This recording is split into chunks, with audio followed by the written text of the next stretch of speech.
Hello and welcome to the Overly Animated Podcast, where we take animation seriously. We provide fan-oriented and analytic discussions on a variety of animated shows, movies, and anime, including Steven Universe, Gravity Falls, and Rick and Morty. I'm Dylan Hysen, and today I'm joined by Mel Moyer. Hello. Today, Mel and I will be discussing Disney's Frozen, the 2013 film. Been 2 years now since Frozen came out. We'll be looking back on it. We've both rewatched it, and we'll be discussing everything about the film. Mel and I have been going through the Pixar films, and this is not Pixar, obviously. But I put up a listener survey recently, and it seemed like a lot of you guys were in favor of in more of contemporary discussion, animated film discussions like Frozen and maybe How to Train Your Dragon and stuff like that. So we're going to talk about Frozen today, one of Mel's favorite films, I think. I don't know. I do love it a lot. Yeah. That's like an unpopular opinion right now, but I'm not afraid to say I love Frozen. We will discuss this. And also, if you're interested in that survey, I think you can find a link on our Tumblr, overlyanimatedpodcast.tumblr.com. If you scroll down a little bit, you should find that if you're interested in giving us feedback on what podcasts you want to see. So we're going to look back on Frozen today. Also, overlyanimated.com is where you can find everything about us, more at the end. So let's get into this. We both just rewatched Frozen, like literally right now. Mel, you're a big fan of Frozen.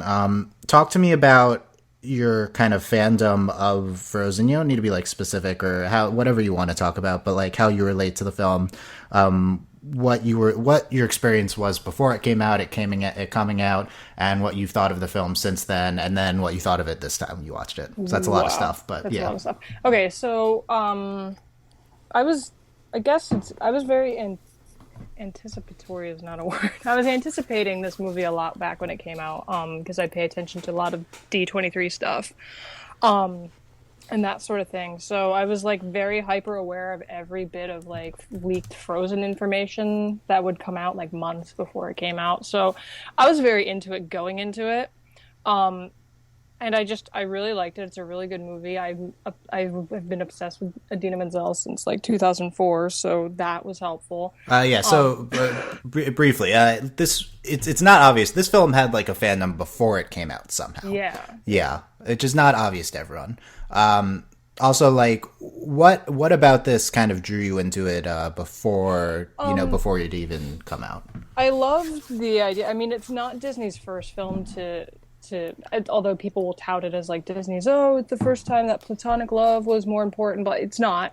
But it is, I think, the first time that the focus was really on the relationship between two women, and it wasn't negative. I mean, I wrote a paper in college about how in Disney films historically you are either a sort of naive princess type trope or the evil stepmother.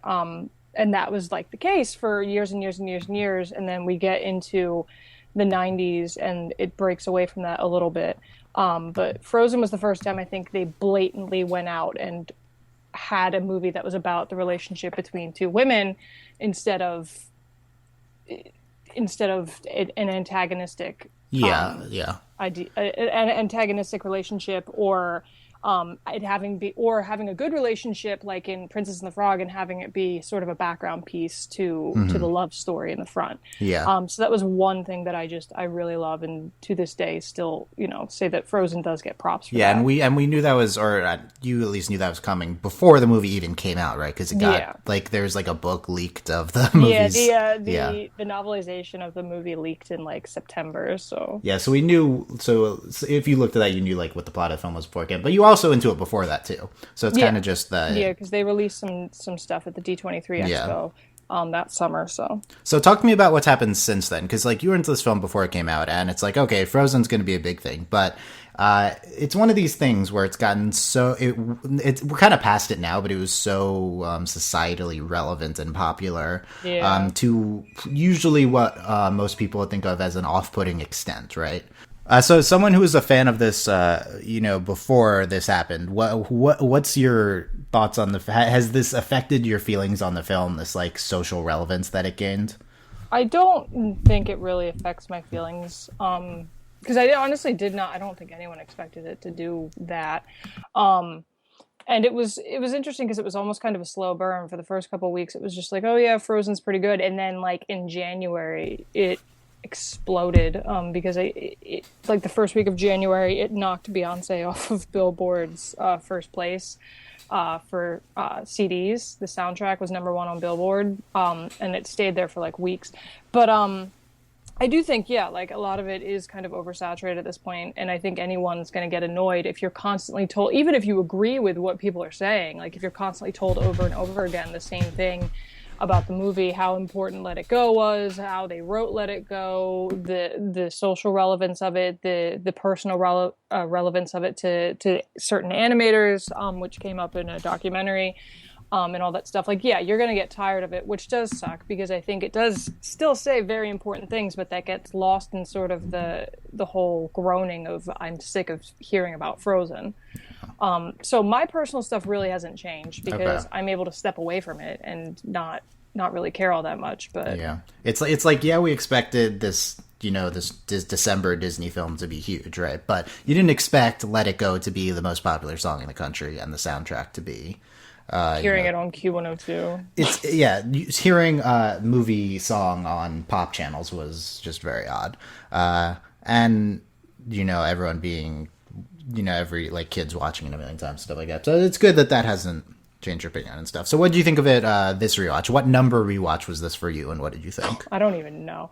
I will say I haven't watched it in a bit. It's been a few months. Is this like what is this like between 3 and 5, 5 and 10? What? Probably 5 and 10. Okay. Just because so many people have.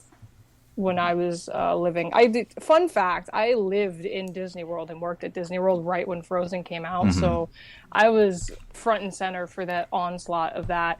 But a bunch of us, we would go to see Frozen because it was still in theaters, so I've seen it in theaters a lot.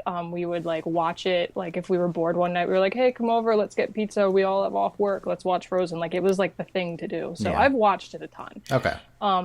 But it's interesting because I went in expecting to say, okay, well, maybe now that 2 years have passed, just about my opinions changed, expecting maybe to agree with some of these people who think it's overblown. But I honestly don't think it is if you take out the social equation. Like, I think if you watch it kind of in a bubble just for itself, I think it's still very important. I think the writing is still pretty good. It lags a bit at times, which we've talked about before. Yeah. But I think it's still pretty good for what it is.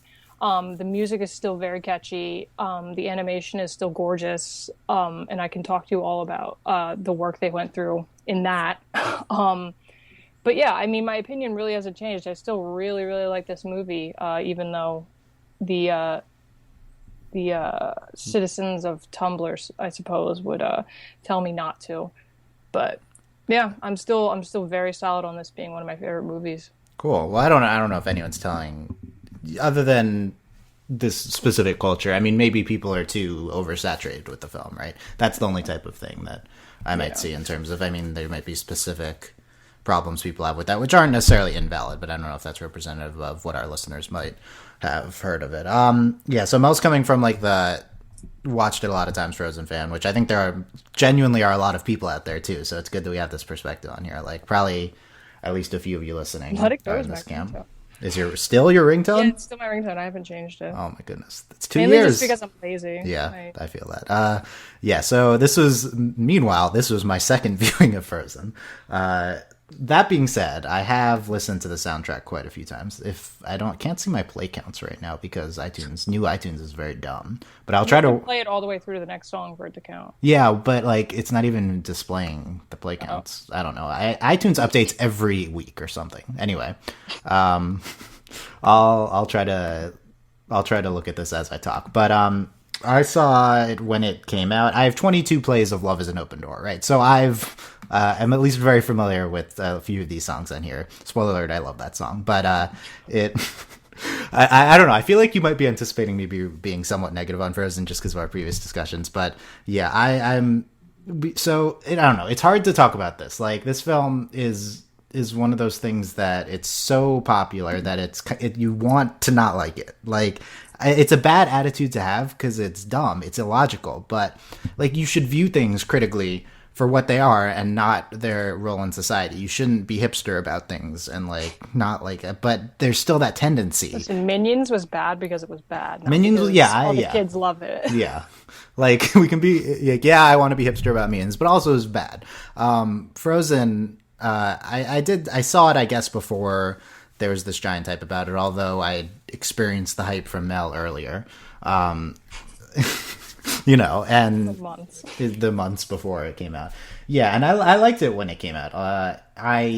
It was kind of before Let It Go was huge, and I was kind of blown away by that number in the film. I remember being blown away by that and the ending, which the true love sibling thing that Mel's talked about. I remember those two moments being just shining through everything else in the film. Like, yes, this film has narrative problems with its return journey. And yes, Kristoff is a bad character, but upon this rewatch, and let's move into that now, these things were actually only like half an hour of the film.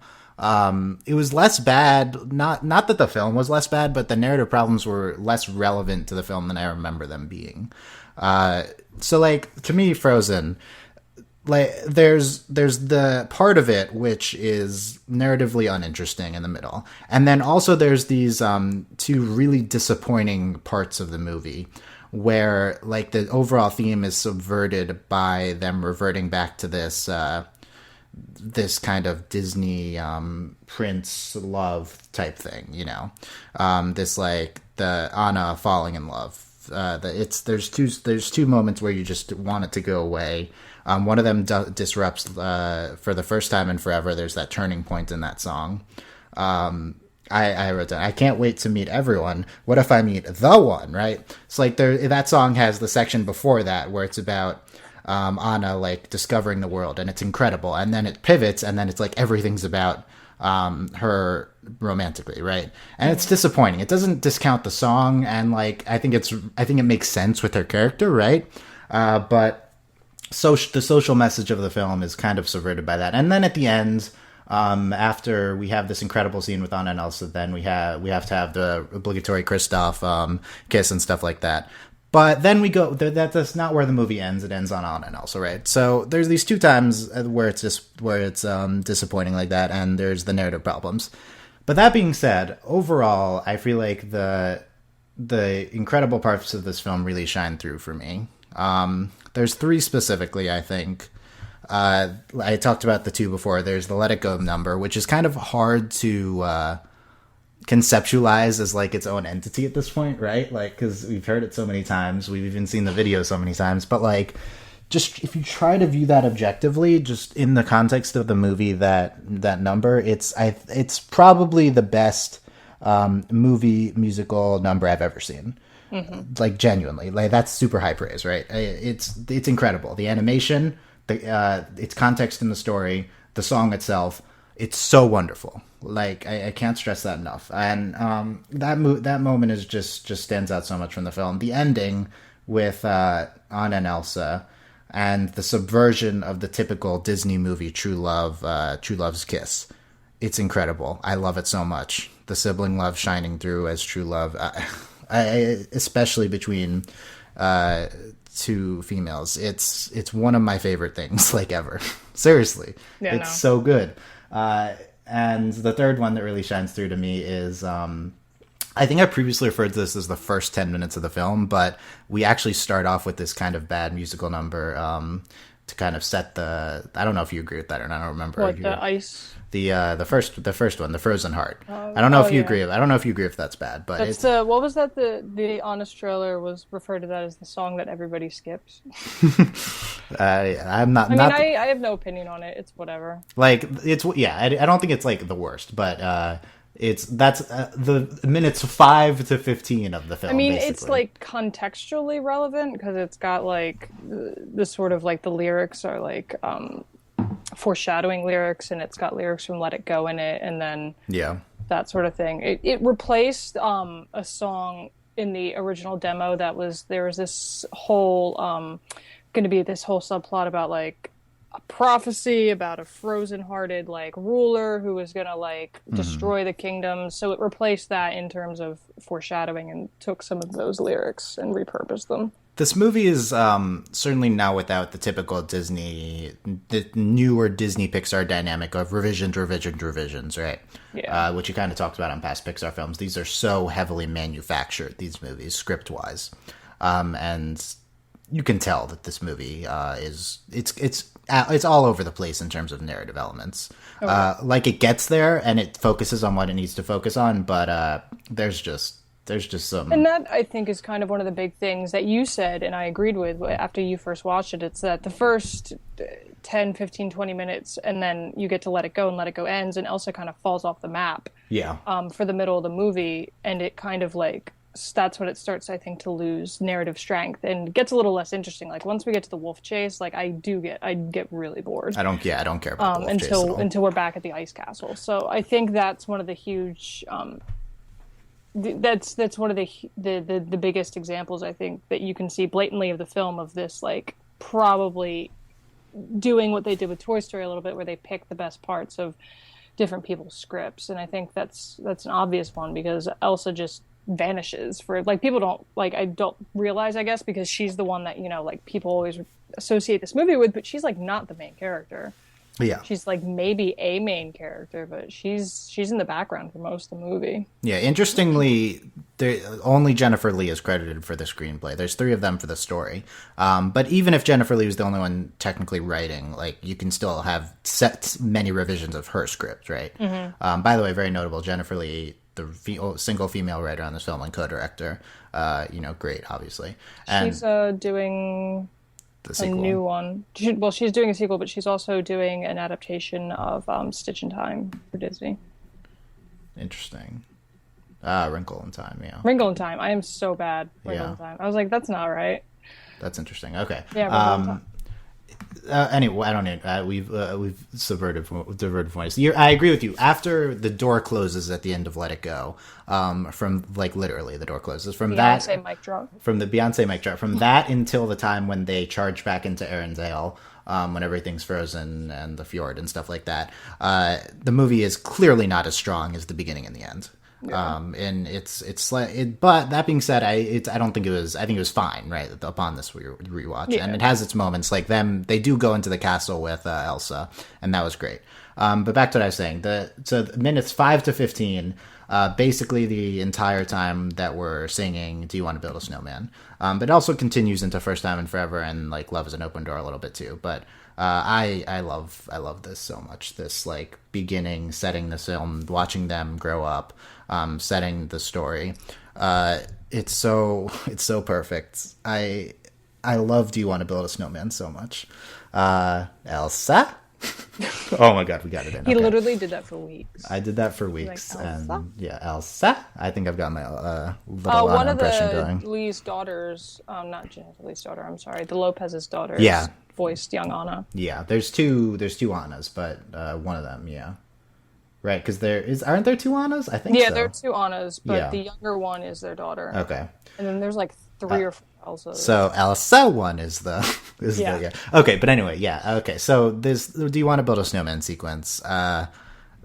This is the equivalent of the first 10 minutes of Up, in that we're, like, using animation to its fullest extent in telling this, in using these expository elements and telling this great story. But to me, this is, like, better than the first 10 minutes of Up, which is already the greatest thing ever, just because it's, like, young female focused, right? Mm-hmm. And that's, like, hitting the wheelhouse for me. And I actually genuinely cried through it this rewatch. Like, the first, I think this is Dylan's cry watch. This is the first time probably since the last viewing of My Girl, yeah. There you go. Every time on that movie. But you can see the commonalities here that warrant this. But yeah, I love it so much. Do You Want to Build a Snowman? And For the First Time in Forever is good. It's kind of problematic. And then Love Is an Open Door.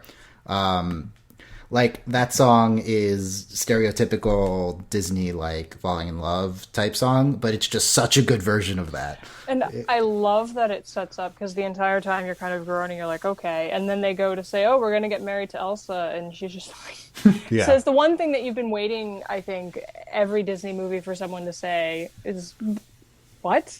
So I think that was a really good, Love is an Open Door is just such a great setup in parroting, like, everything that Disney is usually doing. Yeah, and very specifically, like, subverting this kind of Romeo and Juliet type thing, right? Yeah. And it almost doesn't work because our expectation is almost to subvert it at this point. Like I don't know how to explain that better, but it's like, I don't know if we're all, it does seem fast to us. I know we're kind of expecting it because it's a Disney film, but it's also so early, and then you start to piece it together, I guess. But that's okay. I don't know. The first time I watched it, I didn't see Hans being evil coming, mostly because the movie specifically hides it. Like, there's moments where he's alone, and you still can't tell, right? So It doesn't really make sense, but it's fine that they don't have to give it away, but it doesn't, like, logically make sense that he's evil, considering we see him alone in a few shots. Hans, I don't know about what to say about Hans. Like, he's not really that important. He's more of a character than Elsa, kind of, but unfortunately. But I don't know. I don't feel anything about him. I don't think his character's bad. I don't think him turning evil is bad or good. It's fine. It happened. Yeah, I guess I like that it represents I did love, though, every time you go see it in theaters and he would say, like, whatever line that he says that's, like, the clicking point where you realize what's going on, and everyone's just like, oh, Anna, if only there was someone out there who loved you. Everyone, like, loses their minds quite verbally in the theater. It was always fun. I didn't this is a meme. If only there's someone out there who loved you. I didn't connect it back to this film until now. I don't know. That's... that is a meme. Yeah, it's annoying, but there's so many parts of this film which are, culturally ingrained at this point. But anyway, in conclusion, there's these three of Dylan's thoughts, which is what this was. There's these three moments of this film that just really shine through to me. And when I look back on films, I would rather have a film that was inconsistent but had these moments of greatness. I've stated this before during, like, Avatar podcasts and stuff. Yeah. They have these moments of incredibleness rather than one that was, like, consistently better than the average quality of this film, because these moments are what you remember, and they like have the rest of the movie hinging on it. So for me, despite the fact that Frozen, like, has this downturn in the middle, it has enough of these incredible elements that it's, like, truly great to me. Yeah, it did well where it counted. Like, even if these middle bits are kind of just fluff, like, where it was supposed to hit home, like, it very much did. Like, yeah, like, the thing I want to compare it to is, like, this is not going to make sense to many people, but playing a visual novel, it's like 50 hours, and then you have the first 40 hours, and that's not what matters. It's the last 10 hours. Do you stick the landing? Like, is it really interesting at the end? Does everything come together? And if you do stick the landing, then it's more important, that last fifth of it, than the previous four fifths. And in this case, they don't just stick the landing. They have, I think, probably the best ending to a Disney movie ever. Mm-hmm. I'm not sure what the competition would be, because the reason it's so good is because it subverts the previous ones, which are, problematic. And Disney endings usually are very, very quick cleanups, and usually the not as great parts of the movies. If you look at Beauty and the Beast, like, the weakest part of that is the last 5 minutes, because they said before too that they didn't have time or money to do it, but it's always the ending wedding scene that's, like, I think the most criticized when it comes to Disney movies, because they're just quick and they're clean up, and then you don't really care. But the last, like, I'm going to consider, like, Hans is, if only someone out there that loved you from that point on, kind of. I mean, I guess that's, like, the climax into the ending, but I consider that all kind of the ending. Yeah. Specifically the sort of, like, true love's kiss inversion scene. Just so good. Just really, really well done. You're bigger than me on Disney movies. Do you think that my statement that this is the best Disney ending ever has merit? I'll say yeah, because if I look at my other favorite Disney movies, the things I love about those are never the last 10 minutes. It's usually something else in between. Like if you look at Beauty and the Beast, like my favorite scene is obviously the ballroom scene. Or if you look at something like Tangled, people always remember from that, like the duet in the boat, Yeah. whatever it's called, and that sort of thing. So I think it's interesting here that the strongest, let it go aside, the strongest point of this movie is its last like 10 minutes. So I would agree with that. Yeah, I mean, I think it's clearly minutes like 5 to 30 and then the last 10 minutes, right? Yeah, I need to rewatch Beauty and the Beast. I can't comment. Comparing it to Tangled, there's like this big Tumblr contingent. It was a Greek tragedy. What? On Tumblr that like because well when it first came out and people who were very big fans of Tangled got very very salty. Yeah, I've seen this through escalations on Tumblr. Like I only see glimpses of Tumblr. Is she in on it? She's all about Tangled being like much better than Frozen. I see these like moments of Tumblr culture through these through the very few people that I follow. But it's like there's these big Tangled fans, I think, who are probably like, you know, like 4 years younger than us, right? Who Tangled came out like right in their wheelhouse of like emotions to things. To like teenager emotions, having emotions about things and not being a stunted adult. But we're kind of too old to like be in this wheelhouse for Tangled. But I still remember watching it, and I really like Tangled a lot. This is the comparison I drew back when this was like really a big thing, like 2013, or I guess it was like 2014, like January through February. But the comparison I drew to that is if you take sort of the second Disney Renaissance, which started with The Little Mermaid and ended like around Pocahontas or Tarzan, Little Mermaid is the movie that kind of kicked that off. Like it's the movie that started this slew of really, really good, high quality Disney animated films in the 90s, but it's not considered the best one out of that sort of decade of films because it was immediately followed by Beauty and the Beast, which is considered one of the greatest, if not the greatest, Disney animated film of all time. Like IGN, I get dyslexia, but that IGN ranked it as the best animated film of all time. I don't think let's not place merit on IGN's list. But this is my point. This is my point. So like the first one that kind of did the technological advancements kicked off the style of films that was going to be happening after that isn't remembered as sort of the pinnacle of that era of Disney films. It's a similar thing here, I think, where Tangled introduced a new style of animation for Disney, a new way to do a story, and was really, really popular, did really well with it, but isn't at this point considered sort of the there's only like two of them, but between the two of them, it's considered the lesser film. That followed it. And I think that's something that happens just because you've got your first film or your first anything that is something new and does something new. The second time around, you know what you're doing a little bit more. It's less experimentation. So I think it's just naturally that sort of thing ends up happening. Yeah, before people throw pitchforks at you. But first thing is, I do agree with you that Beauty and the Beast is considered the best non-Pixar Disney film for sure.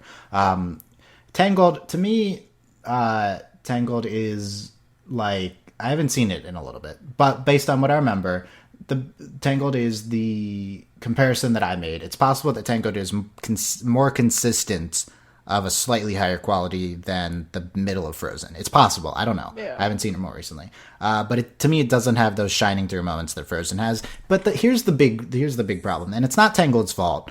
But Tangled represents the old Disney kind of I don't know what the noun I'm trying to use is, but the old Disney movie, right?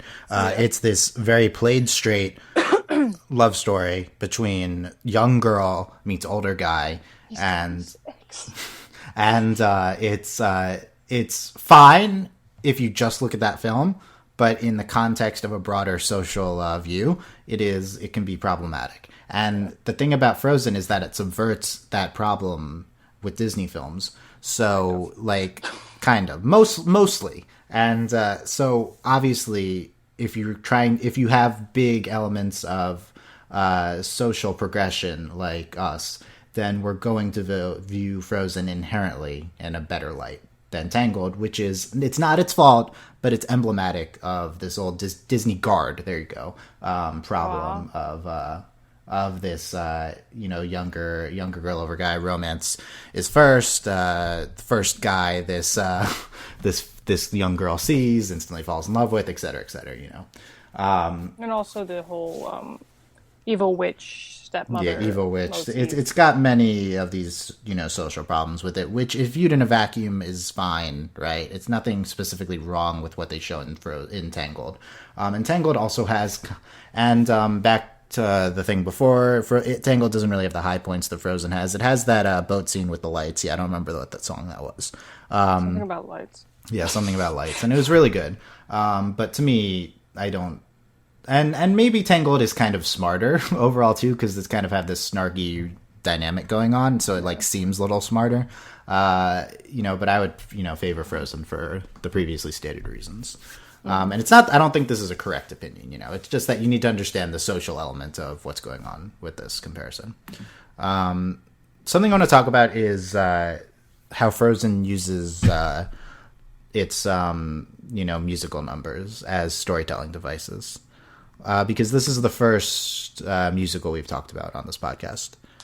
So what's your background on musicals? Hint, it's a lot. So tell us about you and musicals and how you view musicals. Well, let's break this down. How you view musicals in a narrative sense, Okay, so I mean, the thing with musicals is that traditionally, a lot of times what ends up happening, if you look at these sort of old musicals, Disney movie musicals, stage musicals, what have you, music generally tends to stop the plot. It's usually a moment where the way that composers and book writers for musicals will tell you that they go about it is that you put a song in a place where a character might have a sort of monologue. But because it's a musical, you have to elevate it.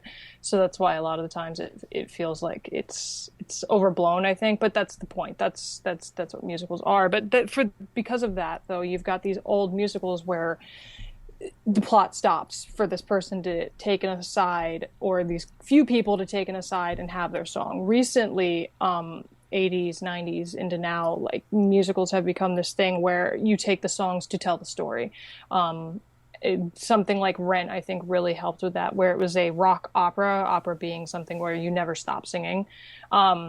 So it was music carried all the way through to tell the story. So I'm trying to think of an example in Disney where Yeah, well, what about Disney? Little Mermaid, do you think musicals drive narrative there, or Under the Sea? I feel like that's not...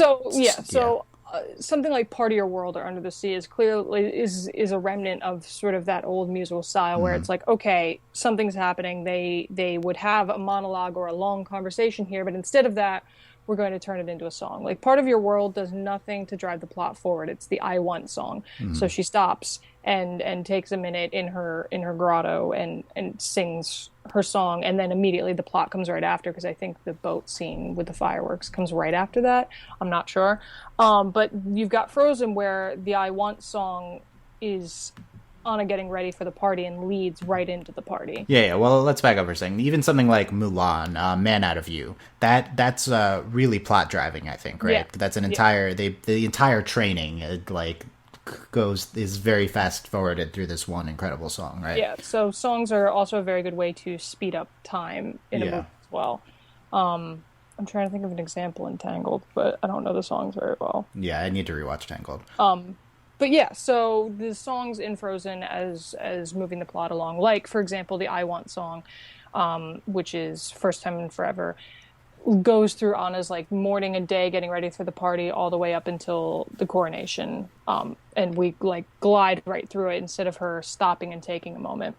Let It Go is probably on the border of that, but at the same time, it's kind of like Part of Your World, where she stops and has this sort of inner monologue to herself. But the difference here is that by the end of it, she's a different person. She's gone through a sort of mini character arc. Whereas Part of Your World or the Belle in Belle, that song, like nothing changes at the end. It's just those are establishing characters. This is furthering, I think, a character, which is not something you see a lot in solos, I think, in Disney films. But there's also not many solos after the first couple minutes. I think Frozen is what really struck me upon this viewing is how much its songs forward the plot. Like Let It Go, I don't really think that's on the border. I think that is clearly just a plot driving song, right? She's just transformed by the end, and she has this giant ice castle. Like this is a song that this is a song that's so much happens during this 3 minutes. But then there's things like Olaf's song. True. They don't even travel during it. It's Olaf's song is an exception, I think. I love it, but it doesn't do anything. It stops the plot. Maybe the best troll song. The troll song too. That's another bad one. So maybe the best example of this is Do You Want to Build a Snowman, where we get the entire exposition of Anna and Elsa's past in a song. In like 3 minutes. Yeah, it's. I think it's probably longer than that because they extend the song throughout. There's scenes. Yeah, but Do You Want to Build a Snowman completely like telling a story, and kind of first time in forever, I think too, is continuing that story. Even though it is kind of this character motivation song, but it's done in a way in which it's clearly advancing the plot through it happening. Do you think that musical numbers inherently have to forward the plot for them to be meaningful not meaningful narratively, but good critically? I don't think so, because I do think, again, going back to sort of the older Disney films, like Part of Your World is a really good song, and it's a really great song for character establishment for Ariel's character.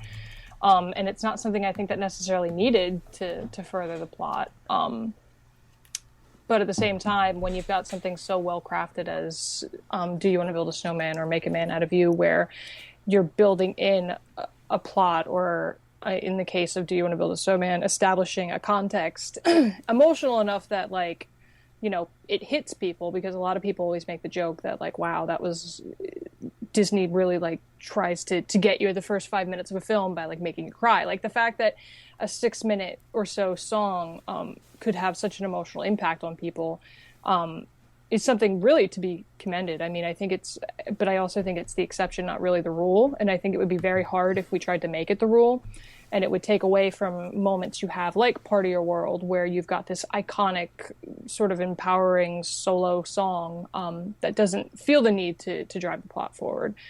You can do it with Let It Go, like Let It Go proves that, but I don't think you necessarily have to. Yeah, I don't think there'd be no reason to it have to. I feel like Frozen is does such a good job of driving the plot and also like focusing on the characters too at the same time that maybe like that's the solution to try to. And I feel like that's out of necessity. I mean, if you think about the plot, there's a lot going on in that movie for a, like, what is it, like 87-minute or something like that film. There's a lot of pivot points and a lot of sort of narrative strings, I think, for the length of film that it is. So I think the moving forward of the plot was out of necessity. Yeah, Frozen is 102, but that's with like a 10-minute credit, so it's probably 95 minutes ish. Let's go through the songs of this film, and we can kind of talk about some of the narrative along with this. So Frozen Heart we talked about already. It's like kind of the setting the stage type thing. Yeah. I think Frozen Heart doesn't land because like to bring up my iTunes.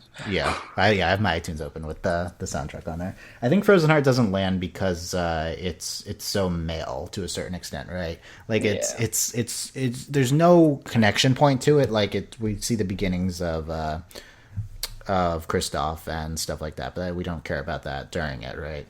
The reindeer's kind of cute. Yeah, little Kristoff cute, but like I don't know. There's no emotional connection to this. It's also a weirdly interesting choice that he's the first main character we see. Yeah, it's kind of odd. Yeah, I don't know. It's good not animation on the ice. It's fine though. Yeah, it's fine.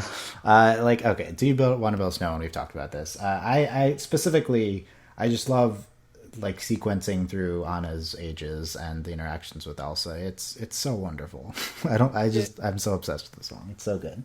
Not obsessed with it, but I don't know. It might be like the musical number in a film I've seen that I feel like is the best narratively, and like in that regard, I feel like I want to say it's critically too. Almost, I don't know if that makes sense, but it just feels so legitimate to me from a narrative perspective, and it's so good. I don't know. We can talk about this sequence too in the beginning. We talked about the what in the what in the ballroom, or like the song sequence. We're still on the 5 to 15 minute with the exposition. The sky is awake, so I'm awake, so we have to play. Yeah. My niece does that. I've always loved that. Like, to me, that's when I bought into the film, which is like right at the beginning, because this is up under the bed. That's so like real little girl. That's so good. It's so realistic, and it's like this over dramatic, Fox over dramatic type thing, and it's really playful and stuff, and it's great. Yeah.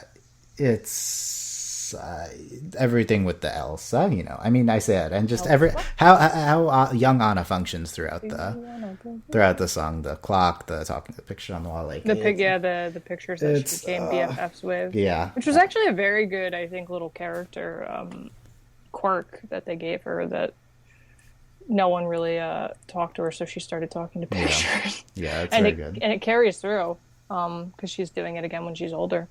So I think that was a really good sort of like little character thing they gave her. Mm-hmm. Yeah, and just this film setting up the rest of the movie with Olaf too.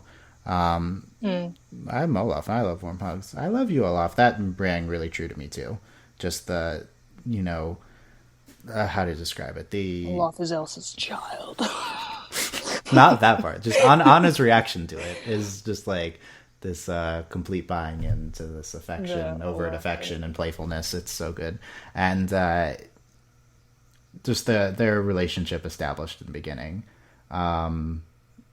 Also, what we get with Elsa, too, with Conceal, Don't Feel. It's... I feel like this is representative of... I'm going to serenade you in the background. Yeah, we'll see how long it evolves us into singing it. We're talking about the songs without actually singing That's them. the danger of Frozen songs, I think. See how long it devolves into... I feel like this is like representative of these this like coming of age teenage type, don't conceal your emotions for the good of, Yeah, and that's what I think a lot of people I don't want to say, like, I don't know how much people actually act the way they do on the internet. So, like, looking at sort of like a faction of somebody that wants to look at Frozen and say it's not as good as you think it is whatever. But the people who do think that, I think the thing that they miss is, like, that song and that whole Conceal, Don't Feel, I don't think it's as specific as people want to make it out to be. It's not about... like, yes, it's about Elsa and in context, but out of context, I think any girl, or even any teenager at all can relate to sort of what's going on there. I mean, whether you take what parallels you take from it or what parallels people said that they were taking from it, socially, I think that's one of the good things about this film that, again, it gets established in Do You Want to Build a Snowman, sort of just the awkwardness of being a teenager and the awkwardness of feeling very alone and sort of possibly going through these intense emotions as a teenager and not feeling like you have anyone to talk to because you're scared. Yeah. And I think that's the biggest scene for that for me in Do You Want to Build a Snowman is after their parents die and Elsa's on the other side of the door and the room's just covered in snow. Yeah. And she's all by herself and she starts crying and there's nothing she can do. Like, I thought that was and that's the last scene we see before it goes into the next bit. But I think that was like a super resonant scene with me. Yeah, I agree. It's Elsa really like relatable in general problems in the beginning, and it's kind of more disappointing that we don't focus on her more after that because of that. But also, this is why a big reason why Let It Go hits home so hard, I think. It's because of the setup here, and it's just very cathartic seeing her being herself in Let It Go. For the first time in forever, we've talked about this. I talked about like the dynamic of the song. It's Anna in the beginning talking about being, free from the confines of the castle for herself, and then it gets into true love at the end. What do you think of this kind of change in dynamic in the song?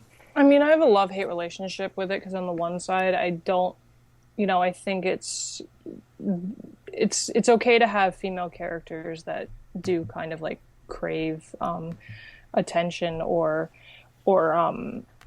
justification, I suppose, is what she's looking for, and it makes sense with her character. I don't think there's anything wrong with that as long as you narratively work it out in a way that is helpful, which didn't really happen too much here. But I mean, I think on a basic level, like if you take the first half of it before it turns into the like romantic part, I think it's a really good song that makes a lot of sense because she has been cooped up. She is by herself. She sort of craves human attention. It just turns into, the sort of teenagery, stereotypical teenage girl wanting to meet the guy of her dreams or Prince Charming or what have you. Which again, yeah, it's being set up to be subverted, but still, in the end, she ends up with a guy. So is it really all that subverted? I don't know, but the song it replaced was it was a completely different theme. It was more than just a spare, where she went about town and knocked into things and all that sort of stuff like she does in this, but the song was about her wanting to be seen as more than just like a secondary piece to her sister, because it's the idea of the heir and the spare and wanting to be her own person, making her own decisions. So it's a similar theme that might have been a little bit more empowering because it completely got rid of the romantic element, but that's what we have in the film now. So that is what we have. Yeah. Like I think the second half of For the First Time in Forever is not unrealistic or nonsensical with Anna's character. I think it might make sense. Like how old are Anna and Elsa? Anna is 18, Elsa is 21. Okay. Yeah. She can turn up. Like 18, even if she's like in an old Disney movie, she'd be 15, like it's, yeah. And she almost is kind of 15, and they're just saying she's 18 to a certain extent.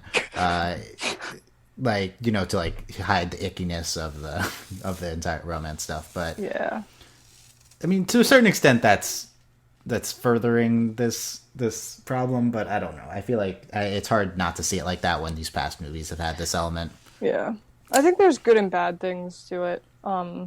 I don't think it's not justified with her character, but I also would have preferred them not to have her end up with someone else at the end. Yeah. Because I think it just justified what she's saying herself in the song. Mm-hmm. So, and people on Tumblr point out like, oh, she's describing Kristoff, but doesn't know it in the song when she says like tall and fair and all this other stuff. So yeah, and it's kind of where we're going with it, but it does make sense, with this shut in, 18-year-old girl and stuff like that. But I also feel like, to a certain extent, maybe this is a very cynical viewpoint, but maybe we need this narrative element and her getting with Kristoff at the end in order for this bigger message of females are more than for romantic love with guys to hit home with the wider societal audience. Mm-hmm. It's possible that this movie would not have had such a connection with many people and with young girls in general because they're kind of already poisoned to the societal narrative. If we didn't have this romance element to Anna, maybe people can't relate with her, and then it's overall more important that young girls are seeing the true love isn't romantic love with a guy necessarily message at the end. Then that, yes, she also happens to end up the guy at the end, but it's it's quote unquote for the greater good of the societal narrative hitting home. I feel like that's a possibility. And I think I probably think that's true, but it's like it's not something I want to declare to be true. Like it's a very complex type of thought process. So, and yeah, it's cynical, and I don't know. Do you have any thoughts on that? No, I mean I agree. It kind of frames a reference a little bit, I guess. I would have based on what we're used to seeing and what we're primed for seeing. Like this movie got so popular, it's hard to imagine it being this popular without people getting what they expect of a Disney film from it. I mean, and it's almost kind of like the dark side of what I was saying about Ratatouille, where it's like you're taught to crave this kind of story. So yeah, I agree. I mean, it's it's probably necessary. And I mean, it does not take up a huge amount of time. Like it's one song and it's like a little scene at the end, but still, it's just. I mean, it does extend, Love is an Open Door is all about this too. And then we have the Fixer Upper is all about this too. So it does extend throughout the movie. But, yeah, I feel like if we want to affect, like, I don't know, this is talking me from a progression, warrior standpoint. If we want to affect real societal change, you have to, like, start putting it into things that people are okay with, and then we can start moving forward. Yeah, and I hate using the term normalizing, but that is like the way to do it, I think, is to insert these things into everyday things that you're used to until it becomes an everyday thing in and of itself. And I'm not saying that Chris Buck and Jennifer Lee have this opinion. I don't know if their goal with this narrative was to be progressive and to change this sexist dynamic in previous Disney films. I'm skeptical that Disney would acknowledge that this was a problem. But also, there is a female co-director and sole female writer of a Disney film for the first time ever, right? Mm-hmm. So maybe there's something here about that. And I don't know. I'm not necessarily saying that I'm not speaking for them. I'm saying from someone who takes this message away from the film. And, maybe that's what they're intending to. I don't know. I don't know if you're interested in this or not, but originally she was not. She was a late addition to the team, actually. It was originally Jeff Buck and then a few others like Chris Buck. Yeah. Chris Buck, I'm sorry. Shane Morris. I was going to say Jeff Buckley. Shane Morris is credited on the story, too. Yeah, so, like, it was Chris Buck and Alan Menken and I think maybe even back when they were first doing it, like, way back in the day before Lasseter left. Or no, Lasseter's still there. I think Lasseter was on it. And just basically the typical teams you'd see, Don Hahn, like all the typical like Disney guys were on it as producers, directors, all this stuff. It wasn't until I think 2 years or a year and a half out from the movie being released that she came on and she reworked the script and came on as director. So they said a lot of essentially the elements that you end up seeing and in the film now were her inclusions, because originally Elsa was a villain and Anna was this sort of like hapless girl who's like trying to get out from under like the thumb of the Snow Queen and stuff. But she came in and said that they had like a writer's room reading, and the idea came up that what if they're sisters, and that from there snowballed into what it became now. So I think we do need to give her a lot of credit for, and it does have something to do with the fact that I think that she is the first female to sort of help helm a Disney movie that this is what it turns out to be. Because a majority of those feminist qualities of Frozen came from her. So, it's hard to know these things based on like reading interviews and Wikipedia articles and stuff. But that's you making these conclusions to the best of your ability based off of the available information. Yeah, and it does seem like she came on at a fairly It's hard to tell with these movies because like they go through a lot of progress while the story still hasn't even been fully fleshed out and stuff. So it seems like she came in early, but that still could have been like a year into the process or something. Yeah. Years. Like this film they're trying to make this for like a while. She came in, and then shortly after she came in, I know that they wrote Let It Go because then they had to completely rewrite the film. Yeah. So it's all hearsay. It's what these guys want to say in interviews, but I think there is something there about, you've got this woman helming the film, and it turns out to be one of the more empowering feminist Disney films. Logical conclusion, I'm drawing is there's correlation and causation. That doesn't necessarily mean it's true, but I'd like to think it's true. Okay, yeah, I think it's reasonable. Okay, let's continue with the songs, talking about how feminist this is, and then let's talk about Love is an Open Door, the typical Disney one. What do you think of Love is an Open Door? It's catchy. I mean, I think it's funny, and I think every time I went to go see it in theaters, it was like there was laughs the entire time. It was played for laughs. Like people recognized it for what it was, as being sort of this joke of typical Disney love at first sight stuff. Do you think that's like clearly its intention? I don't know, honestly, because I remember sitting there a few times wondering, like there's joke, like there's sitting here groaning, thinking, yeah, oh, this again. like there's jokes in the song. Like it's obviously supposed to be funny, but it's not. I'm not necessarily super convinced. Like the concept is supposed to be funny. I mean, I think it plays off as, I don't know how much of it is like the actor's choices or the Lopez's making beat choices or the director, but I think it comes off as funny and it gets played as funny and it's animated as funny, and I think that's its intention. I don't know how much of it, looking at it out of context, would be seen not to be taken seriously, but I also think that's because, again, we're primed to look at that. But that's also Disney's fault. So yeah. It's kind of a feedback loop, I guess.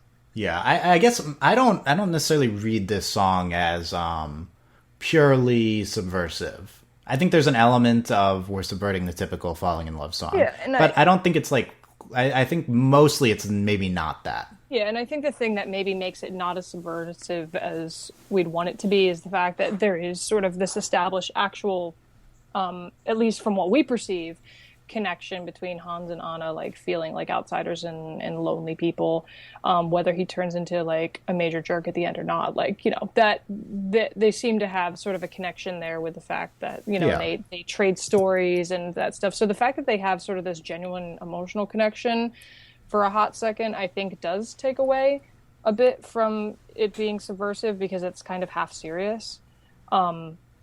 So, I think it's like 75% serious. That's my read on it. And like, that's the thing is, as I said before, I absolutely love this song, and like that's with it being 75% serious, right? I feel like this is one of the better entries into the falling in love song that I've seen in a Disney film or in general. Nothing beats Can You Feel the Love Tonight? Yeah. One of the better, not the best one. And it's maybe, other than Let It Go, it might be the best song in the film. Actually, I think it's pretty clearly, other than Let It Go, the best song in terms of like musically. Like you said, it's like catchy and stuff.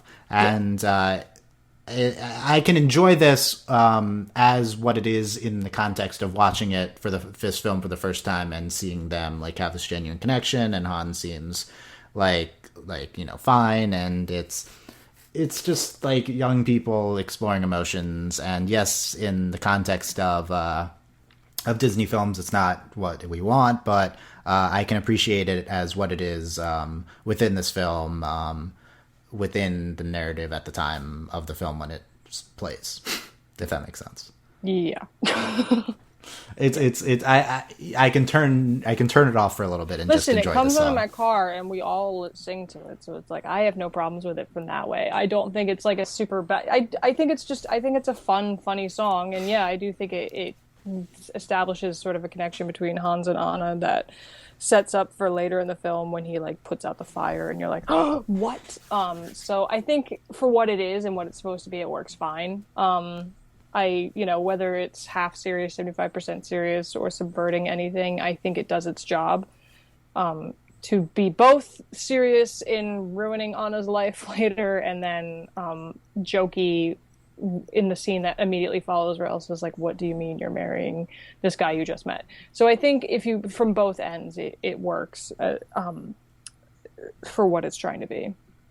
I also feel like that scene, like, that's interesting. This scene with Elsa after this is like, I don't know, I feel like this time I watched the movie, I was really in Anna's shoes. And like, when I saw the scene with Elsa, I was kind of like upset, not necessarily like, haha, this is funny, we're subverting it. Like, I felt Anna a lot during that scene, you know? Yeah. It's interesting, but I also can see that other reading of it too. Interesting. Time for a third. Not that I feel like it can be seen in multiple ways. It's interesting, and I'm more likely to be in the Anna character's perspective. That was an interesting thing that happened when the film came out, is that people who like felt Anna or felt Elsa more, which is a weird thing that tends to happen when you've got these dual female leads, because it happened in Wicked and some other things where it's like, are you more of a Elphaba or a Glinda? Are you more of an Elsa or an Anna? It's like, what is that? I don't. That's a deeper seated issue. Yeah. Yeah, this is a society. Yeah, let's not get into that. Let It Go. So I've talked kind of fairly extensively about Let It Go. Do you have anything to add to Let It Go? Nothing that you probably would find interesting. Like, I could tell you about the versions of the song and the history of the song, but well, how do you, just not necessarily the history of the song, but our final product? How do you connect to it? What do you think of it?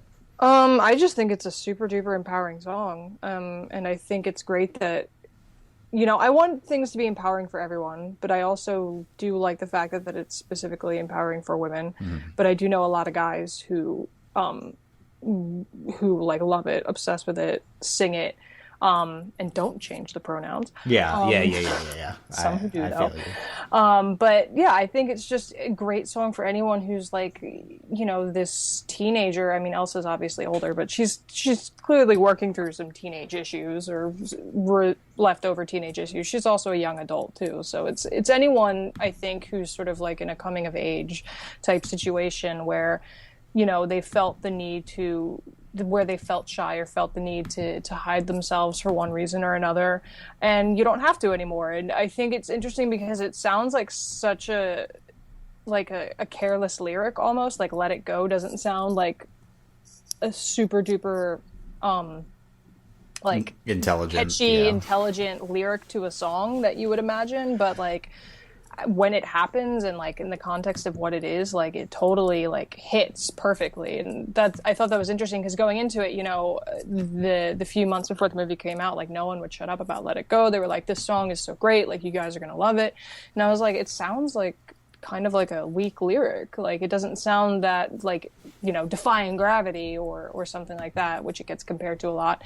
And it ended up hitting perfectly. I mean, even if the lyrics aren't really perfect, because I think if you sit down and listen to them, they're not super duper intelligent lyrics or really clever ones, but they certainly are straightforward and on the nose a lot. But I think that works, and I think it hits exactly where it needs to hit. And it's interesting because the one animator on it said that a lot of what he put into his work in animating the scene was his relationship with his son and what his son had to go through. I want to say his son was diabetic.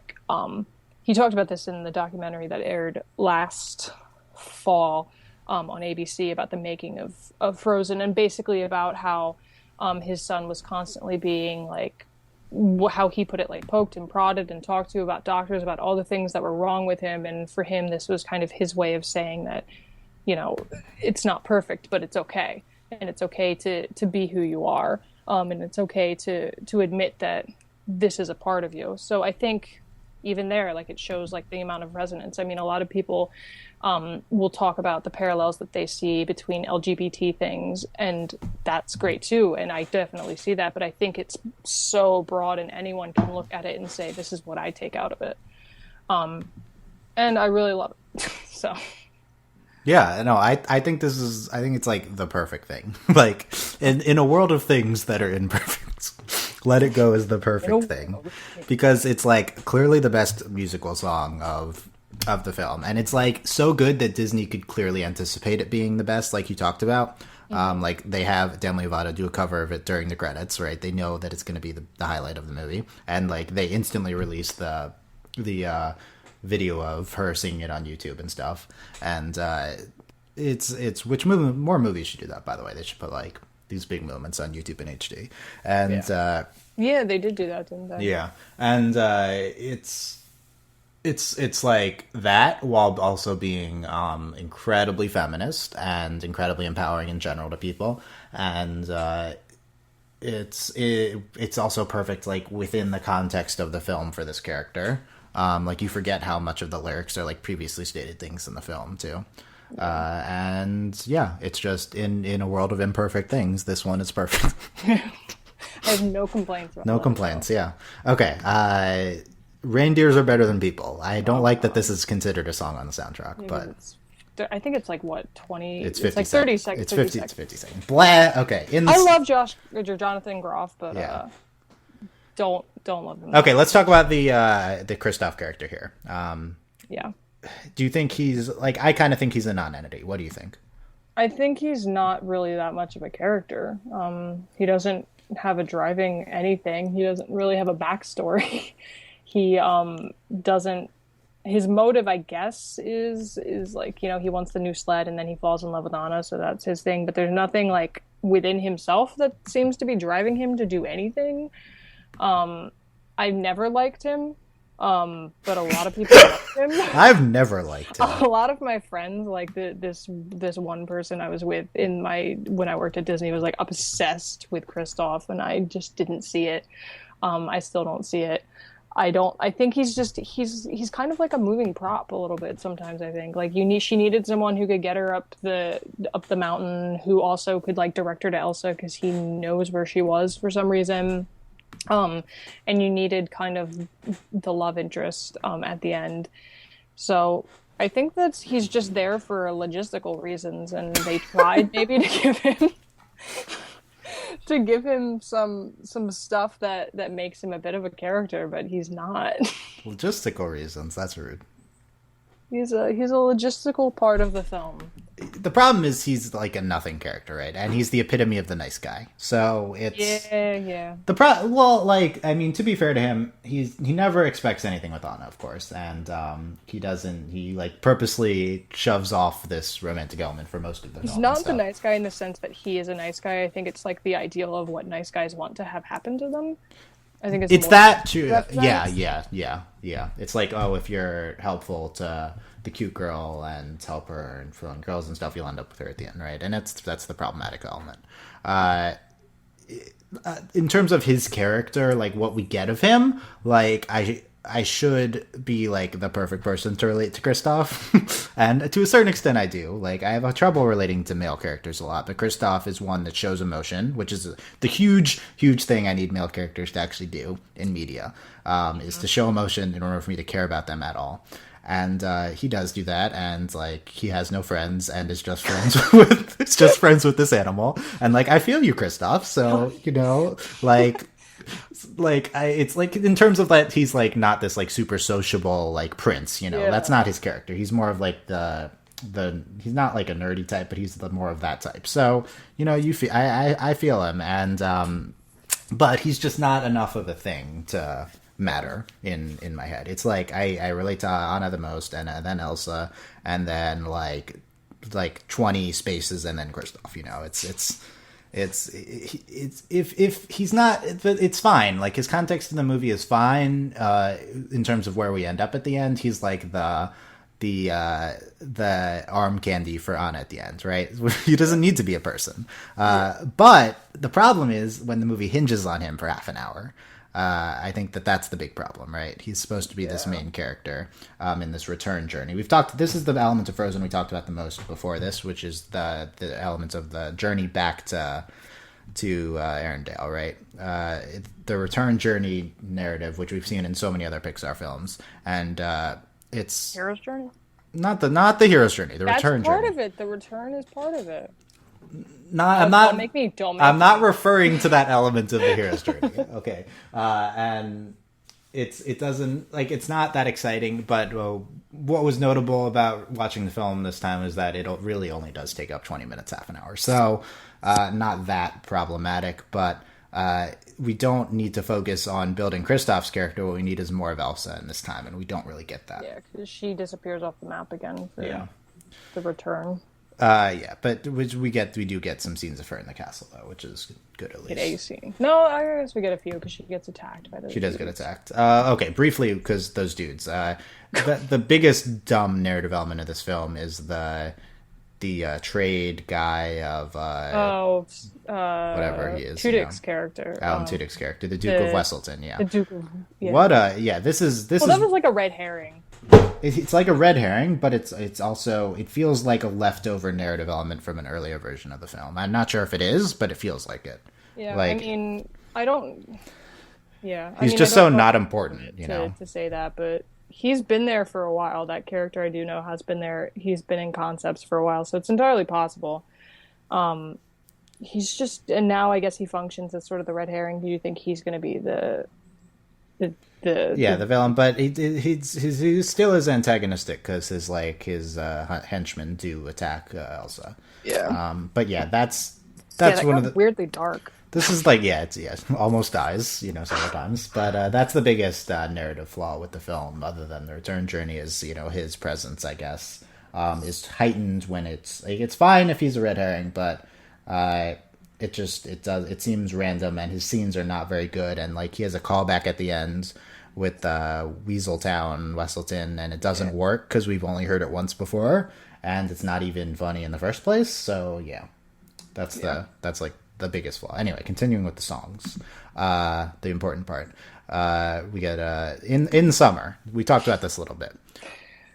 So I love Olaf. I have a stuffed Olaf in my bed right now.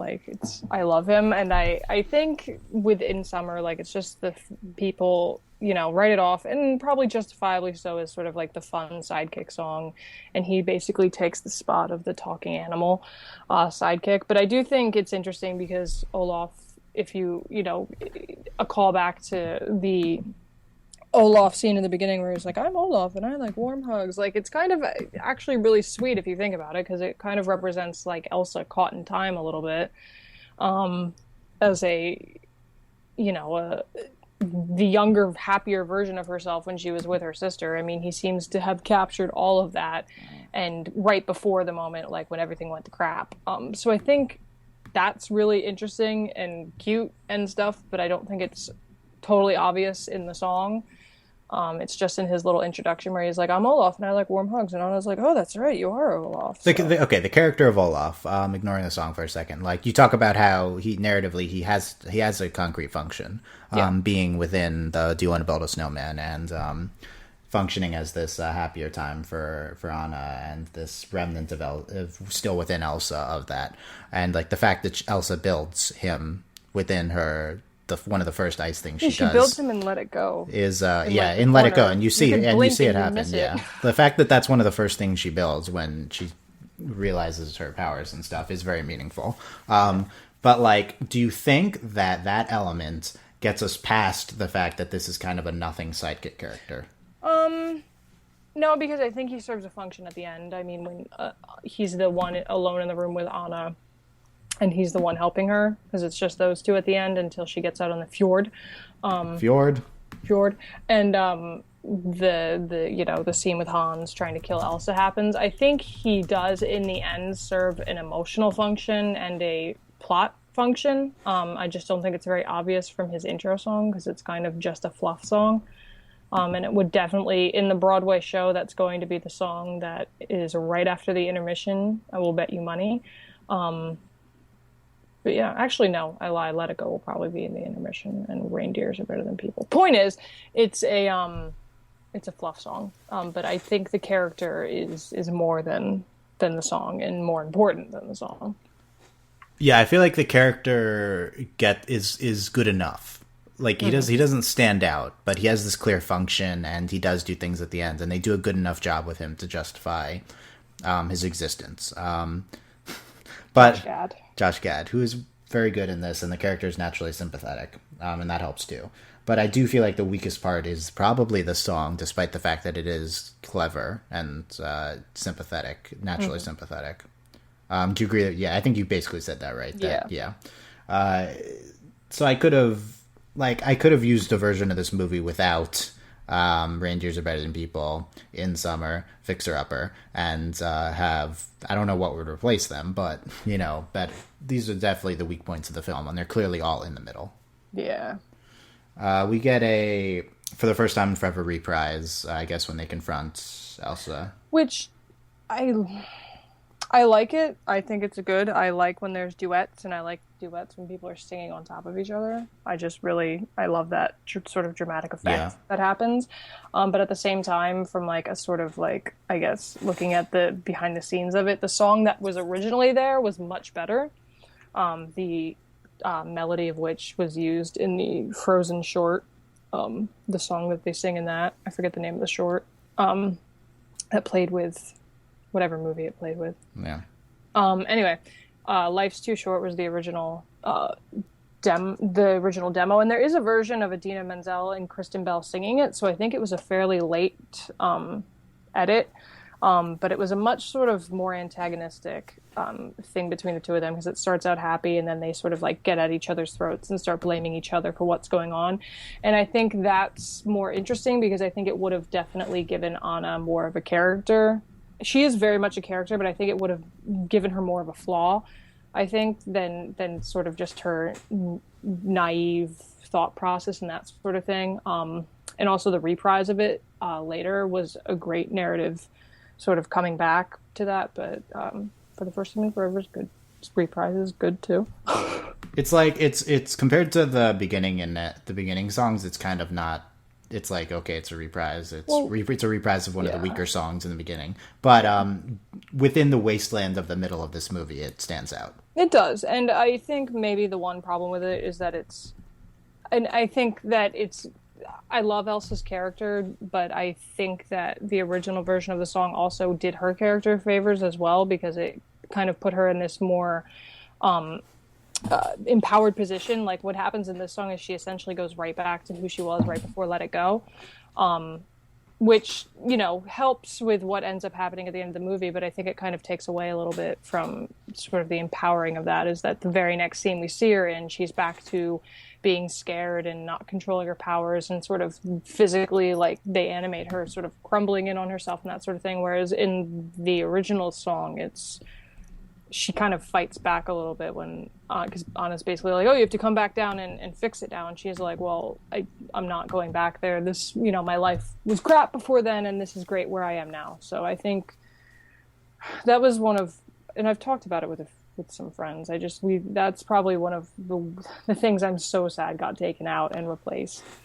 Do you think that it's like less feminist and empowering that this is the reaction that we get from her? No, because I think it's less empowering. I don't think it's less feminist, because it's still Elsa and Anna talking to each other and trying to work it out between each other. I mean, Olaf and Kristoff aren't there. They're kind of in the background, and they show up at the end. But I do think it doesn't do...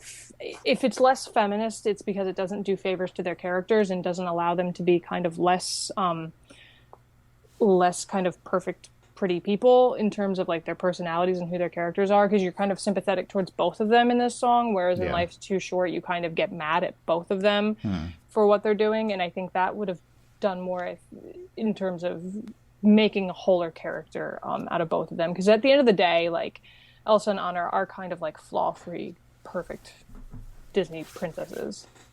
If you look at like sort of their actions, like, there's not really anything inherently wrong with a lot of the stuff they do. Besides like little nitpicky, like Anna being naive and falling for this total stranger and that sort of thing. There's nothing inherent in their choices that are really wrong. And Elsa running away during Let It Go, which is played off as almost like it's pointed out in the original version of the song to be almost kind of a selfish thing that she does, especially when she won't go back and fix it, is not really touched upon in the actual version that's in the movie. And when she finds out here that she's created snow everywhere and she actually doesn't have control of anything, her response is again to be that scared little girl again, instead of sort of like standing up for herself. And I don't think that's super helpful.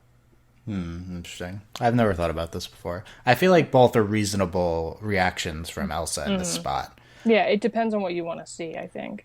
I mean, I guess I disagree that Elsa's like a flaw-free character in the current version of the film. Like, I still get the selfish impression from her. Not that I think she's selfish, but I feel like the movie kind of presents her a little bit that way.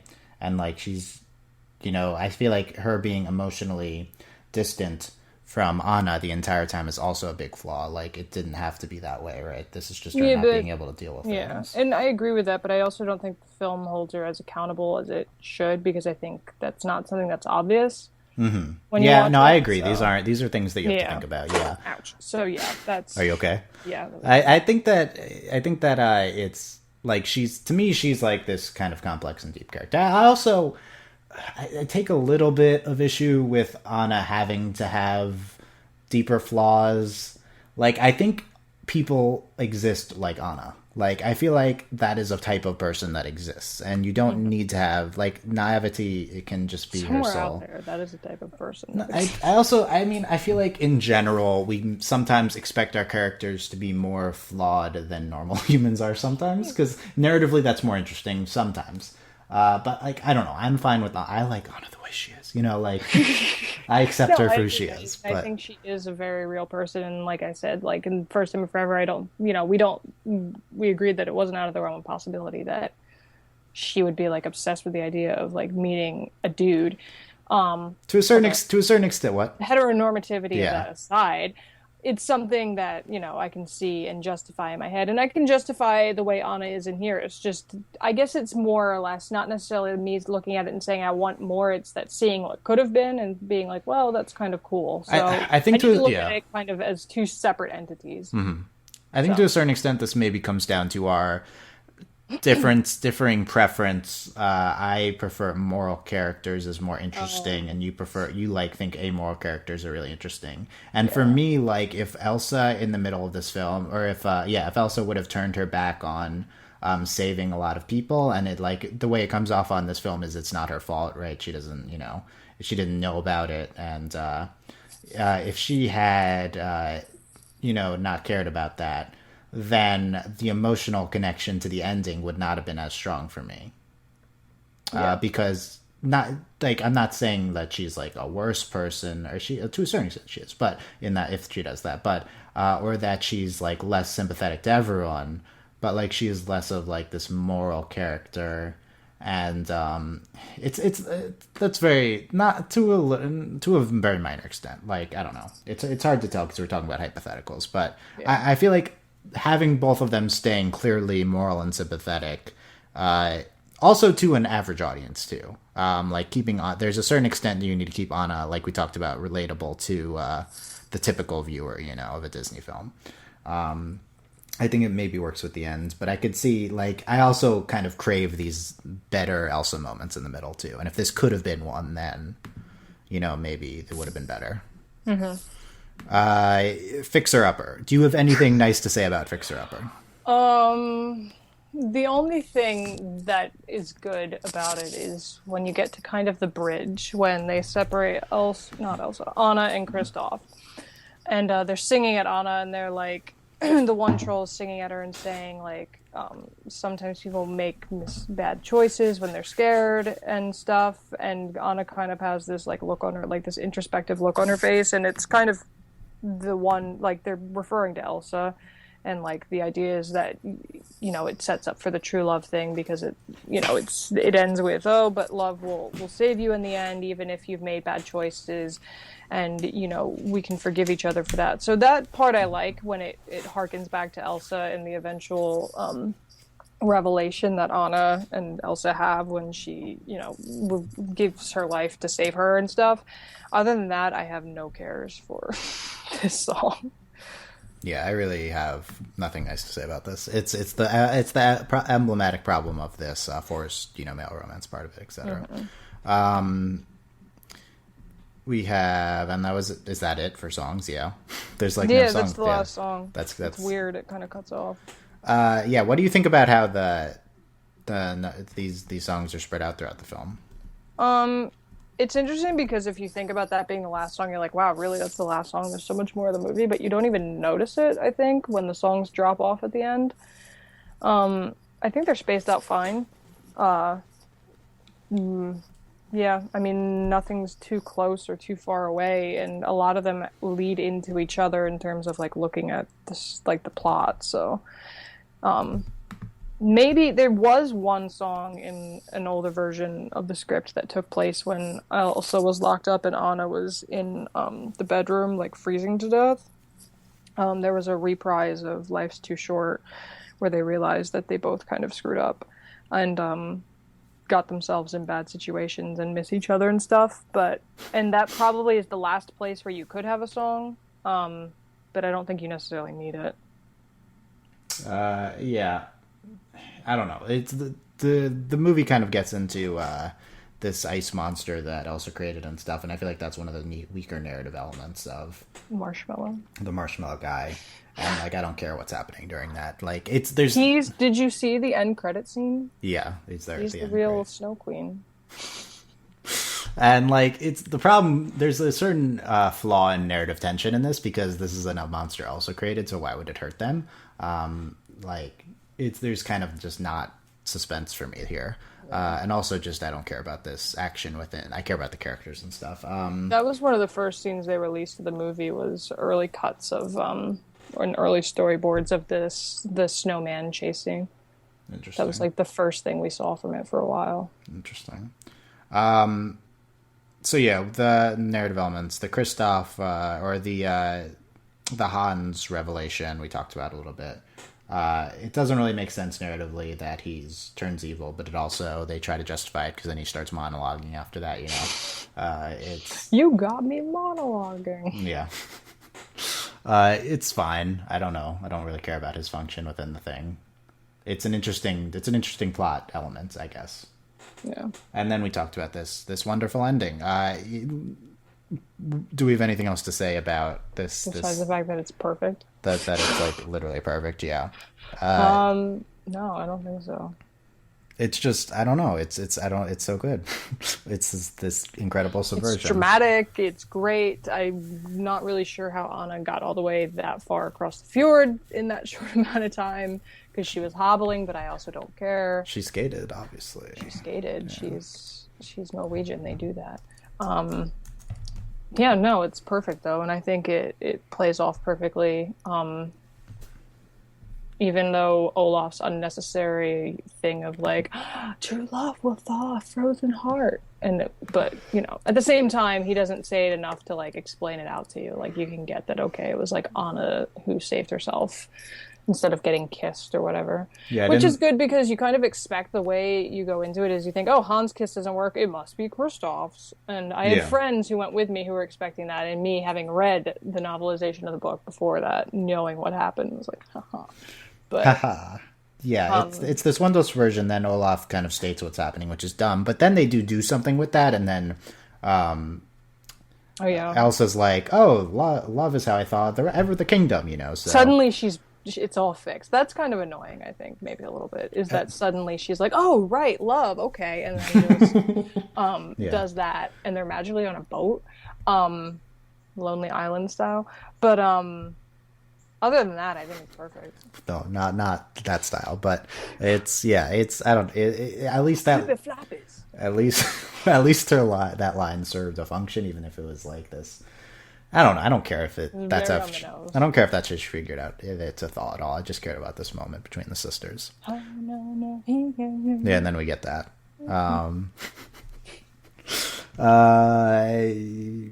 Characters. Oh, voice acting performances. Kristen Bell as Anna. Sloths. Sloths? She's obsessed with sloths. Have you not seen that video? I have seen that video. What do you think of what do you think of Kristen Bell? What do you think of Kristen Bell as Anna? I think she's really good. I didn't know that she was a singer. She did some singing in Veronica Mars for like a hot second, but she's actually evidently a trained soprano, and she's very good. Especially when you're trying to keep pace with Idina Menzel. Yeah. Which she talked about in interviews as being like the scariest thing ever. But I thought she was really good. I think she has like a surprisingly very good voice for voice acting, and that's kind of like the risk you run when you cast these sort of kind of more high profile people who aren't known for voice acting but are like known actors into voice roles, and like Serena Williams or was it Venus Williams in Avatar? Yeah. Like where it's like that's a very weird comparison, but yeah. Yeah, but my point is, it's like that's someone who is like a random drop-in. Like, well, okay, but I think she has a really good voice for it. I think she had great inflection. She is great with singing. So yeah, and I really like her as Anna. Yeah, good job, Idina Menzel. Obviously we worship her, but like. If like there have been maybe people, I feel like people in the past have said that her voice is not super fit with Elsa. Is that right? That there's been no criticism? A lot of people were saying that she sounded a little too old. Upon Voice this, didn't really look like Elsa. yeah, Or did sound like Elsa's voice. look like we have voices looking like people. That's a weird concept. On this rewatch, the only problem I would have had with that actually is her singing voice. Like, I actually thought her voice acting voice for Elsa was really good. Like that, I actually thought that really fit with it. Her obviously her singing voice is incredible, but it does seem like pretty, like deep and incredible for this, Norwegian princess or whatever. But Yeah. but She'll correct you on Twitter if you tweet her about being a Disney princess. She's corrected people. She's like, I'm a queen. Well, it's interesting because she actually auditioned for Rapunzel in Tangled and didn't get it because she would have been way too old, like sounding for that. But they kept, for whatever reason, she was one of the few people they videotaped. That's 90s. They recorded the audition for and kept it, and then someone showed it to the directors, and they asked her to come in and re-audition. So that's how she got that part. She was actually one of the first people they cast. And I think that was back when Elsa was supposed to be much older and much meaner. So there's that. Yeah, I mean, I don't. It's slightly there, but I don't think it ultimately matters that much. The disparity at this point. Yeah. Jonathan Groff as Kristoff. I like Jonathan Groff. He was good in voice acting, and his singing voice for 50 seconds was fine. He's another one that I would not expect to be a voice actor who actually turned out pretty good. He's a Broadway guy, and he was in Glee for all you people who watch Glee. Yeah, no, I have no complaints about him. I thought he was good. And I thought it's interesting because if you look at him and then look at Kristoff, they don't look at all alike. Like, it's that thing again where it's like you look like someone who would have this voice. Like, it's a weird phenomena, but it's sometimes a thing. But his voice weirdly works for Kristoff, even though Kristoff's like this huge burly dude and Jonathan Groff is not. So. Yeah, I don't know. I don't have many thoughts on him. Much like Kristoff. I actually more thoughts on Santino Fontana as Hans. I actually think he's really good as Hans. Yeah, another Broadway guy. Him in Love is an Open Door is incredible. Also his he had like a built-in fan base coming in too. He's got like a cult following. That's odd. Even before Frozen. Yeah, it's weird because he's a big Broadway guy. He was just in Cinderella, and by just in I mean like a year and a half ago. Yeah. He was the prince in Cinderella. Yeah.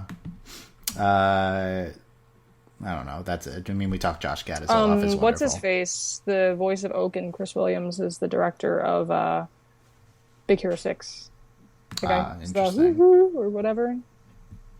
The big summer blowout. Yeah, Big Summer Blowout. He was one of the co-directors of Big Hero 6. That's a meme I see too all the time. Yoo-hoo. Especially because blowout in college. People did that at the park. People would answer the phone if you called Norway, like on the park phone. They literally would answer, "Woohoo!" That's good. I didn't call Norway often, but why not? I had nothing to say to a park I did not work at, but I could. You could have. Okay, briefly. This film and its voice cast are extremely white. Yes, that was a huge thing going into that. People were pointing out that it was white on white on white on white. Like, the only person of color I see in this voice cast is the troll mother. Mm-hmm. And I feel like that's kind of racist. Yeah. Yeah. I mean, obviously the defense is that this is like Norway and stuff, so white people, right? Which I have a love-hate relationship with that defense, because on the one hand, like, yes, like, it's a semi-historical location because it's supposed to be Norway and it's based on a Scandinavian folktale and stuff, but at the same time, like, it's not explicitly Norway, like, it's a fake kingdom. So I don't see any reason why you couldn't put people of color in your fake kingdom. Yeah. When you've got and snow especially monsters. in your voice cast too, which is they don't have to match, Yeah, they don't, which is also kind of almost more annoying, the fact that they felt the need to cast white actors for, these roles when that doesn't matter. Yeah, but that was a huge debate going into the movie, is that people were quite unhappy with the fact that there was absolutely no one in the main cast was a person of color. And there's one, if you look at the party scenes, yeah, there's people of color, but it's a party scene. They're in the background. Yeah.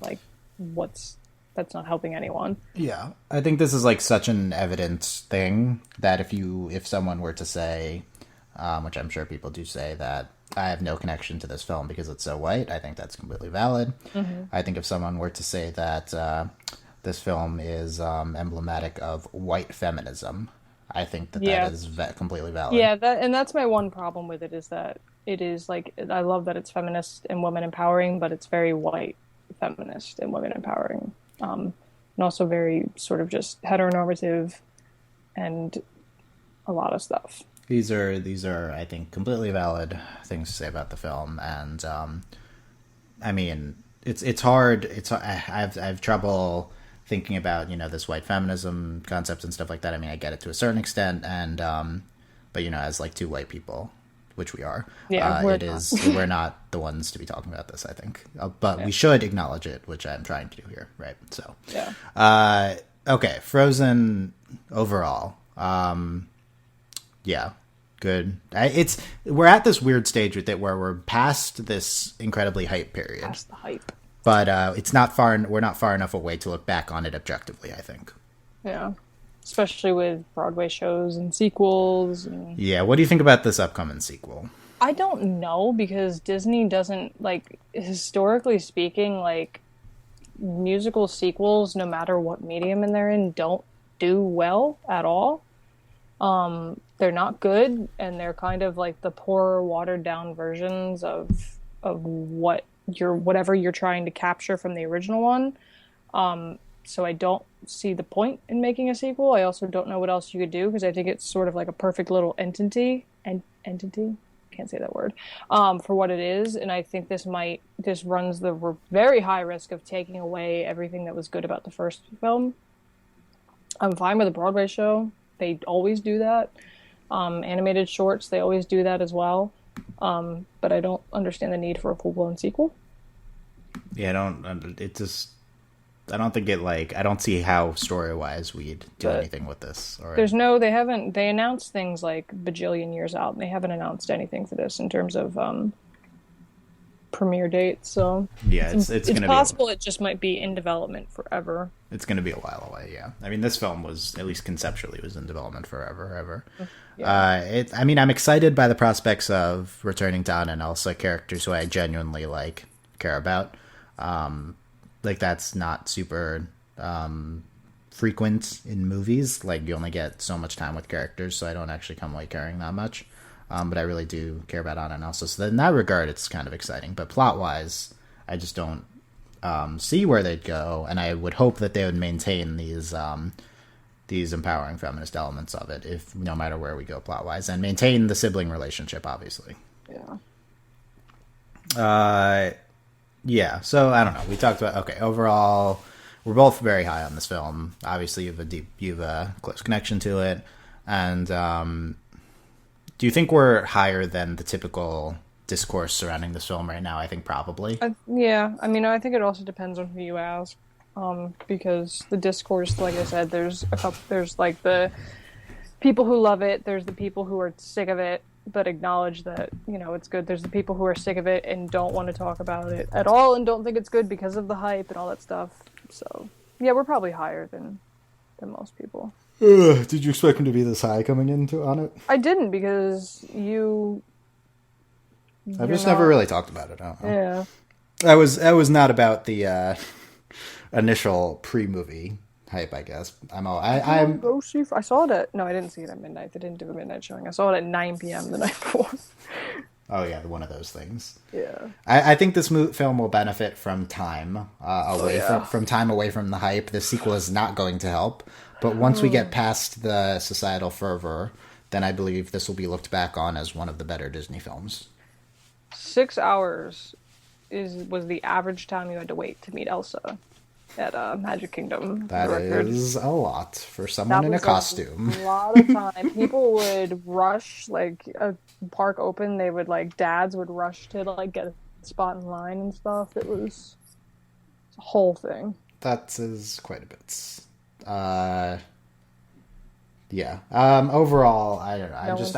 I'm very happy that little girls are growing up watching Frozen and not The Little Mermaid now. And Even that's though we're gonna something I watch liked whenever I was in the park and I would see this little girl, and there was even a little boy at one point was like just belting out "Let It Go," and I was like, that's really nice. Yeah. That it's not part of your world or something. We don't change the pronouns if you guys, if you're saying this. I do not when I sing "Let It Go," No. and it's good to be singing female things, right? There's a few covers on YouTube that change the pronouns and change Queen to King as well. Changing Queen to King. That's the thing I've seen. And I was like, don't do that. You need to understand that the inclination for you to do that is a statement on valuing your masculinity, but valuing that is inherently devaluing femininity, and because you feel the need to be offended by a queen, right? Like there was a guy who had the changed pronoun version of it in his car who I worked with, and he actually said at one point, like, he was also someone who, like, now looking back on it, definitely was like an actual misogynist. It's not even just like, sexism. Like, he actually did not like women, now that I think about it. But he said at one point he thought the male version of the song was better, and I was like, I need to jump out of your car mid drive. Yeah, let's do that. I need to tuck and roll. An actual misogynist. Yeah, no, literally, I've never actually met one of those before. Like, because people misuse, I think, the word sexism and misogyny a lot because sexism is. I think that they are more frequent than you might. They're more frequent than I probably would admit, but at the same time, I've never been face to face with someone who I realized actually hated and very overtly. People do tend to hide it in person. The fact that he hated women, so I was like, why am I in your car right now? If you look at, I mean, we were all going to Taco Bell. It is. You were going to Taco Bell. Yeah. Oh man, that was a very vital part of this. It's more evident in internet comment sections, I would say. Yeah. Well, yeah, I mean, that's, I've seen them on the internet, but it's to see someone in person who you've known for a while, and then to be like, wait a minute, they lurk among us. Be vigilant. But yeah, no, he had one of those, and I was like, this is stupid. Play the real song. I mean, it's not inherently incredibly sexist and stuff, right? To replace Brennan's is good that you're singing this in general, but yeah, it's not good in general. That you should feel. Even though you hate BuzzFeed, Dylan, BuzzFeed did Sam linked it to me. It was a list of 33 songs that were covers that didn't change the pronouns. That was actually specifically geared towards LGBT youth if they needed, if they really liked the song but couldn't connect with it. Now it was sung by a different gendered person without changing the pronouns, so it was really nice. That's good. Okay. Lists. I mean, not Buzz. Let's not get confused and say I just said BuzzFeed is good, because it is not. But that specifically is good. Okay. I'm Dylan Hysen. That's Mel Moyer. You can find our social media links and everything at overlyanimated.com. And you can support our Patreon at patreon.com/overlyanimated. Thank you to our current patrons, if this will load. But let's see if I can do it off the top of my head. Shayna, Mitch, Andy, Beatrice, Cordell, and Nate. But I just did them in a random order, so I'm not gonna. You gotta figure it out. Hey, Fever Mitch. Who did I do third? Andy. Buzz. We're gonna ignore my phone ringing and just keep going. Power through. Buzz Lightyear. I don't know if you can hear it or not. I assume so. Cordell University and Nathan Fillion. This is our longest podcast, so that's good. Talking about Frozen, surpassing our Incredibles discussion. It's because there were songs. There are songs to discuss. Last thoughts on. Okay, it's just not going to stop. Okay, so last thoughts on Frozen or things in general. Life. That's a dangerous. Thoughts on life? Well. No. Where do I start? I got pumpkin hummus. Okay, I'm curious how that tastes, but I haven't tried it yet. I'll let you know. Okay. Frozen's good. Watch it. Try to watch it in a bubble and filter out the social stuff surrounding it and what people, the hype and all that stuff. Filter out the hype, not the social progression. Not the social stuff. Yeah. I'm sorry, the hype around it, and watch it that way and see what you think. I genuinely think we are a better world for having Frozen in it, and I also think it's a good movie. So, both of those combined make me very happy with it. Happy Dylan. Happy Dylan. Okay. Thanks for listening, guys. We will see you next time. It's coming out on Wednesday. I don't know what's happening on Friday yet, so stay tuned. We'll see you next time, guys. Thanks for listening. Bye. Adios.